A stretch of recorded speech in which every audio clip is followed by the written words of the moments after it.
বালুরঘাট হিলির নতুন রেল লাইনের আজ তুলে ধরব কতদূর কাজ হয়েছে।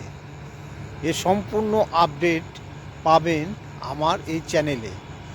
বালুরঘাট থেকে হিলি পর্যন্ত যে নতুন রেল লাইন পাতা হবে, তার জন্য দেখতে পাচ্ছেন আপনারা কত বড় মেশিন নিয়ে আসা হয়েছে।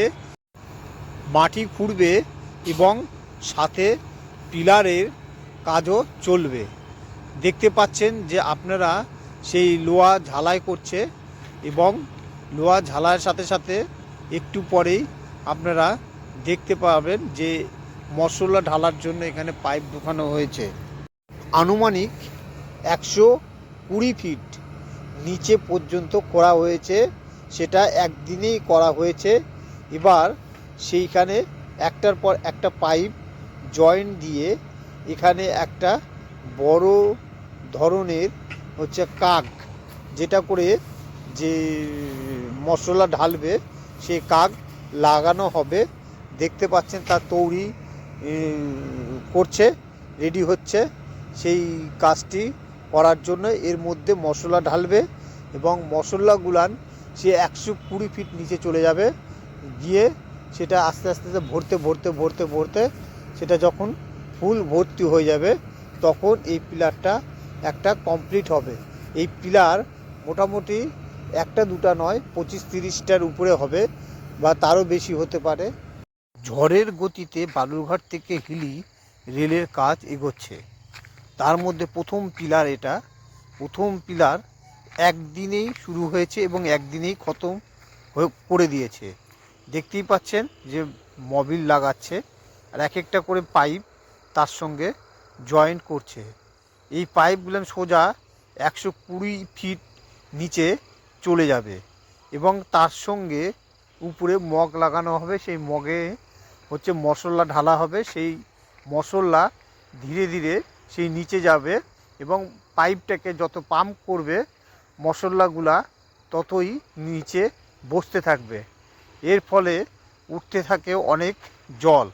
সেই জলগুলি উপর দিয়ে বের হয়ে যায়। যেহেতু 120 ফিট নিচে করা হয়েছে, তো অটোমেটিক ওখানে জল পাওয়া যাবে। সেই জলটা পাইপের মধ্যে ভরে আছে। যখনই মশলা ফেলা হচ্ছে ওই জলটা উপর দিকে উপছে বের হয়ে যাচ্ছে। এই যে সেই যন্ত্র, সেই মেশিন দিয়ে যে তেলের কাকের মতন একটি লাগানো হচ্ছে, এর মধ্যেই সেই মশলাগুলা ধীরে ধীরে ফেলা হবে এবং সেই মশলাগুলি ধীরে ধীরে সেই পাইপের মাধ্যম দিয়ে ভিতরে যাবে। তার আগে এই মশলাগুলি এর ভিতরে ফেলার আগে মশলাগুলিকে রেলের যে ইঞ্জিনিয়াররা আছে তা টেস্ট করে এবং সেটা টেস্টে যদি পাস হয় তবেই সেই মশলা ভিতরে ফেলবে। না ছাড়া টেস্টে যদি ফেল করে তাহলে সেই মশলা ভিতরে যাবে না। কেননা একবার যদি মশলা ভিতরে ফেলে দেয়, সেই মশলা যদি খারাপ হয় তাহলে পরে বিশাল ক্ষতি হবে। পিলারটা আবার নতুন করে করতে হবে, যাতে খরচও অনেক বাড়বে, তাতে ম্যান পাওয়ারের নষ্ট হবে এবং ম্যান পাওয়ারের যে সময় বা সেটাও নষ্ট হবে। সেই জন্য কাজটিকে খুব সতর্কভাবে এবং খুব সাবধানে করছে রেলের কাজে নিযুক্ত হওয়া কর্মীরা। কাজটি করছে, এর জন্য প্রচুর কর্মী এই কাজে সঙ্গে যুক্ত আছে এবং সেই কাজটা যাতে ভালোভাবে হয় সেই দিকেও ইঞ্জিনিয়াররা লক্ষ্য রেখে চলেছে। এক্ষুনি আপনারা দেখতে পাবেন সেই মশলা গাড়ি মশলা নিয়ে এসেছে। সেই মশলা সিমেন্ট মশলা সেইটা ভিতরে ফেলা হচ্ছে এবং এই যে পুরা ড্রামটার মধ্যে যত মশলা আছে সেই মশলাগুলা এর ভিতরে ধীরে ধীরে করে ফেলবে, তবেই ওটা পূরণ হবে এবং 120 ফিট নিচ পর্যন্ত সেই মশলা চলে যাবে।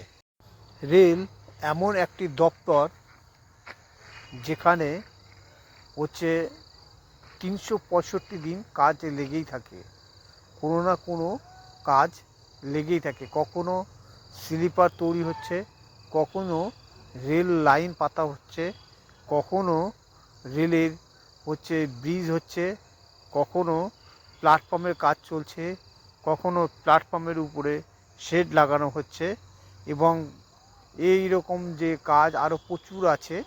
কখনো স্টেশন তৈরি হচ্ছে। মানে বলতে গেলে এক কথায় 365 দিন রেলের কাজ চলেই থাকে। রেলের কাজ কখনো বন্ধ হয় না। সাধারণত ক্ষেত্রে যখন খুব বৃষ্টি হয় তখনই একমাত্র বন্ধ হয়, তাছাড়া রেলের কাজ চট করে বন্ধ হয় না। এখানে কাজের কোনো অভাব নাই, এই কাজ কন্টিনিউ চলতে থাকে, এবং এর জন্য প্রচুর পয়সাও সরকার উন্নয়নের জন্য ব্যয় করে। সেই পয়সার মাধ্যমে এক একটা স্টেশন উন্নতি হয়, এবং কোনো কোনো স্টেশন অমৃত ভারতেও পরিণত হয়। এই সব একমাত্র সরকারের সদিচ্ছা এবং সুকান্ত মজুমদারের সদিচ্ছার জন্যই এই কাজগুলি হয়ে থাকে। এই যে দেখতে পাচ্ছেন, এইটা সেই তেলের কাকের মতো নিয়ে এর মধ্যে মশলা ঢালছে, দেখতেই পাচ্ছেন সেই মশলা ভিতরে যাচ্ছে। সেই মশলা যে পাম্পিং করা হচ্ছে, এই পাম্পিংয়ের মাধ্যমে সেই মশলাগুলো ভিতরে বসে সেটা এটা পূরণ হবে। এই যে রেলের ব্রিজ, এর উপর দিয়েই বালুরঘাট থেকে হিলি পর্যন্ত রেল যাবে। এই যে ব্রিজ আগেই করা হয়েছিল, সেই ব্রিজের যে থাম্বাগুলান সেগুলো আগেই কমপ্লিট করা হয়েছে। এই যে নতুন নতুন করে ব্রিজে খাম্বা তৈরি হয়েছে। যদি খবরটি ভালো লেগে থাকে তাহলে channel like, comment and share করবে।